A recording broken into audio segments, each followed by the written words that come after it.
नमस्कार, सत्य न्यूज में आपका स्वागत है और मैं हूं आपके साथ अमन कुमार। स्वागत है आपका हमारे इस खास कार्यक्रम में चुनाव पे चर्चा।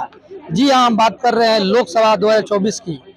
जिस तरीके से आरा लोकसभा क्षेत्र में एक तरफ जहां एनडीए के प्रत्याशी ऊर्जा मंत्री सह आरा के प्रत्याशी जो है आर के सिंह हैं, वहीं दूसरी तरफ महागठबंधन के जो माले के विधायक थे तरारी से, वो कहीं ना कहीं इस बार सांसद प्रत्याशी के रूप में आरा लोकसभा से लड़ने का काम कर रहे हैं। यहाँ किसके बीच लड़ाई है और क्या क्या मुद्दा रहेगा इस बार, इस पे बातचीत करेंगे। और देखिए, बातचीत करने के लिए हम आरा शहर के कलेक्ट्रेट घाट पे मौजूद है, जहाँ पे सुबह से ही बहुत लोग यहाँ पे टहलने के लिए आते हैं, चाय पीने के लिए आते हैं और चुनाव पर चर्चा करते हैं। आज उसी मुद्दे पर हम भी बातचीत करेंगे और जानने की कोशिश करेंगे लोगों से, जनता से, कि इस बार जो मुद्दा है उनका क्या रहेगा और उनको हम देंगे मौका अपने चैनल के माध्यम से अपनी पूरी बात रखने का और कहीं ना कहीं जो जनता की आवाज है वो बनने का हम काम करेंगे। और आज हम सबसे पहले देखिए हमारे साथ अशोक मानव जी हैं, इनसे बातचीत करेंगे और जानने की कोशिश करेंगे।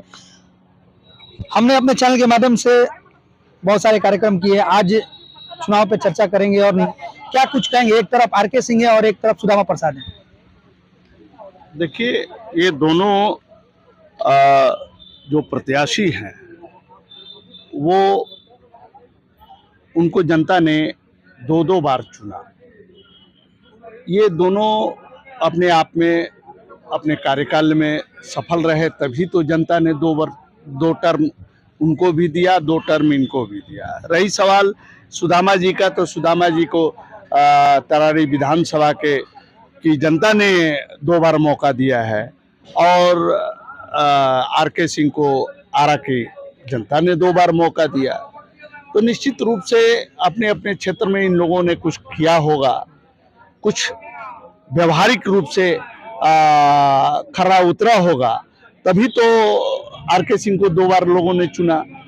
लेकिन सुदामा प्रसाद भी अपने क्षेत्र से 2 बार चुना गया है, वो भी कुछ न कुछ किया होगा, उस पर भी वहां की जनता ने विश्वास की होगी, तभी तो 2 बार किया।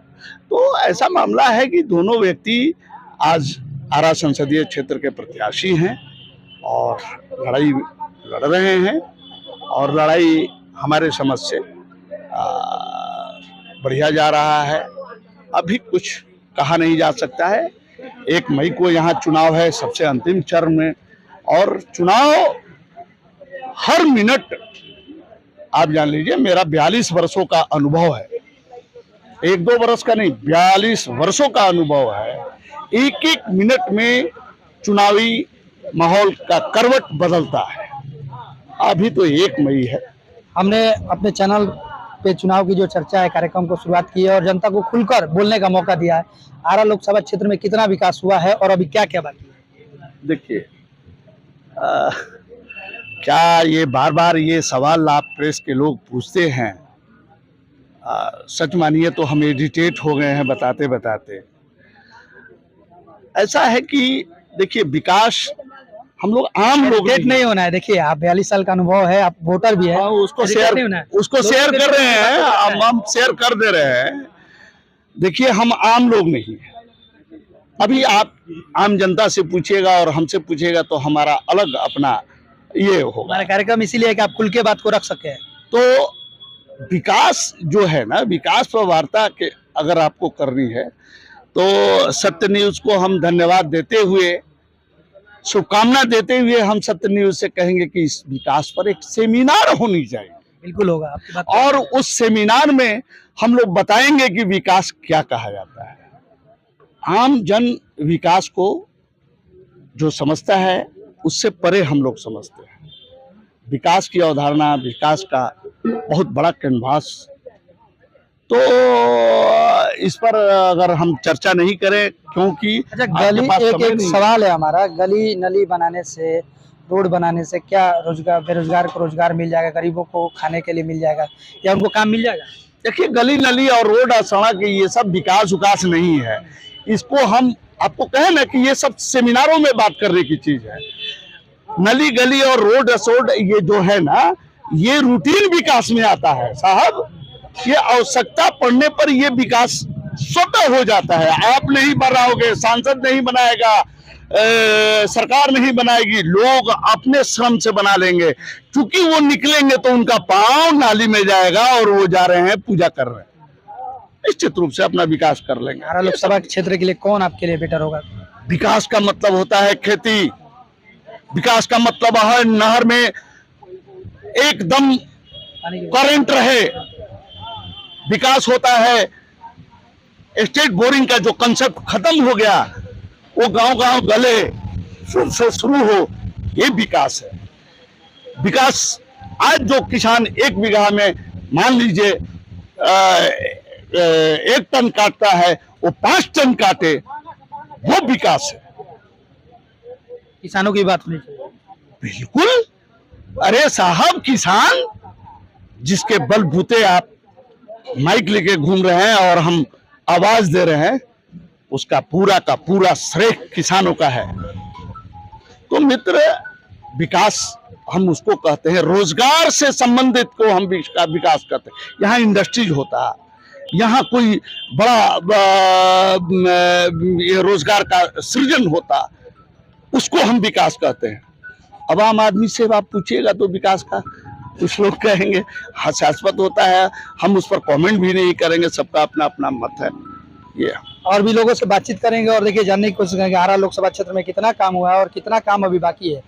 और जहां एक तरफ एनडीए के प्रत्याशी आर.के. सिंह हैं, वहीं दूसरी तरफ महागठबंधन के नेता जो है माले के प्रत्याशी सुनाम प्रसाद भी इस मैदान में, चुनावी मैदान में उतर चुके हैं। हमारे साथ देखिए कुंदन जी, इनसे बातचीत करेंगे। सबसे पहले आप बताइए सर, आरा लोकसभा क्षेत्र के बारे में कुछ चर्चाएं होनी चाहिए, कुछ जानकारी हमें दी जाए हमारे दर्शकों को। देखिए, आरा लोकसभा में बहुत सारा विकास तो हुआ है और ये हम दावे के साथ कह सकते हैं, क्योंकि हम करीबन 7-8 एमपी को अपने मतलब होश हवास में देख चुके हैं और उनकी कार्यशैली को भी हमने देखा।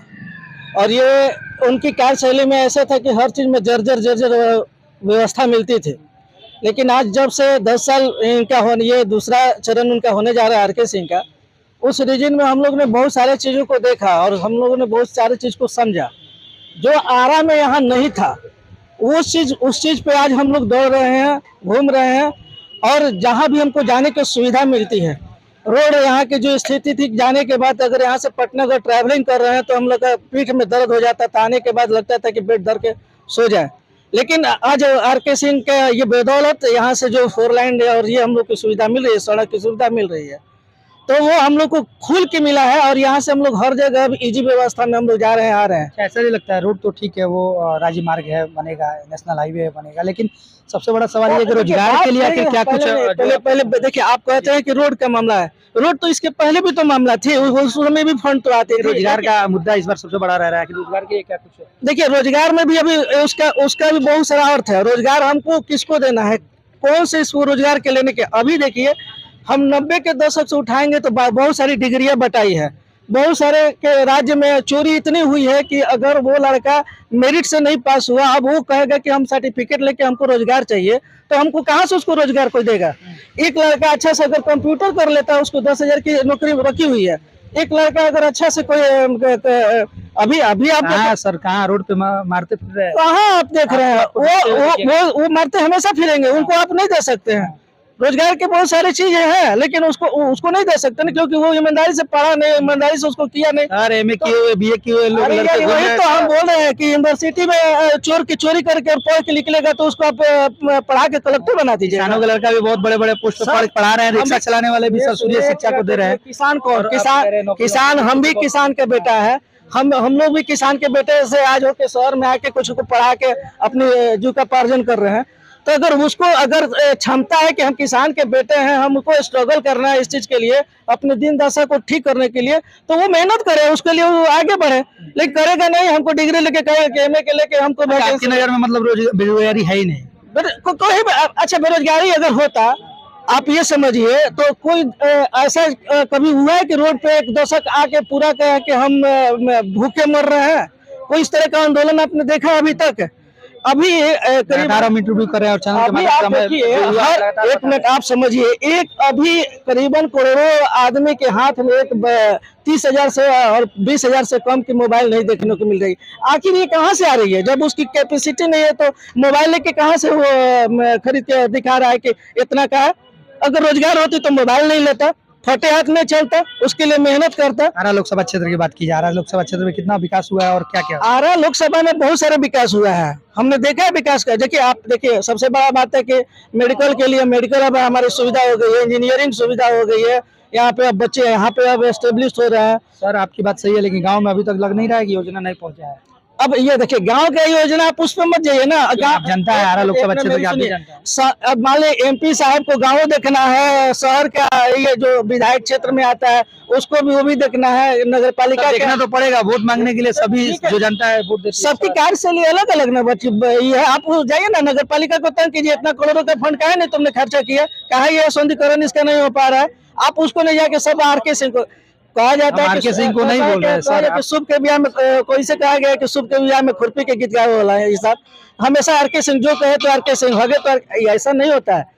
आप सबका कार्यशैली बटा हुआ। आप हमने बस इतना कहा कि ग्रामीण क्षेत्र के लोगों से हम लगातार बातचीत कर रहे हैं। ग्रामीण क्षेत्र में भी लोग नाराज है, कहीं ना कहीं थोड़ा बहुत नाराज है। लोगों की काम हुआ है, ऐसा नहीं है कि काम नहीं हुआ, काम हुआ है, लेकिन थोड़ा बहुत काम लोगों अभी की नाराजगी कभी खत्म नहीं होगी। अगर उनको आर.के. सिंह बैठा के एगो टेंडर दे दे तो वो कहेंगे कि आर.के. सिंह बहुत अच्छा है। चलिए और लोग देखिए, ये आरा की जनता है और आरा की जनता सब जानती है।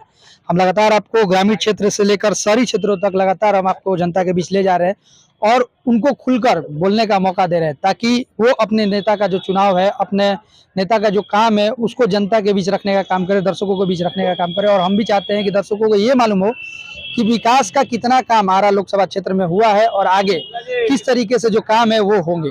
अब देखने वाली बात ये होगी कि आने वाले चुनाव में किस तरीके से काम होता है और नेता जीतकर जो आते हैं वो आरा को किस तरीके से सौंदर्य और सुंदर बनाने का काम करते हैं। तो आज की खबरों में बस इतना ही। कल किसी और खबर के साथ आपको किसी और जगह से लगातार रूबरू कराएंगे, जनता के बीच ले जाएंगे और जनता की राय जानने की कोशिश करेंगे। तब तक के लिए हमें और हमारी पूरी टीम को दीजिए इजाजत। नमस्कार।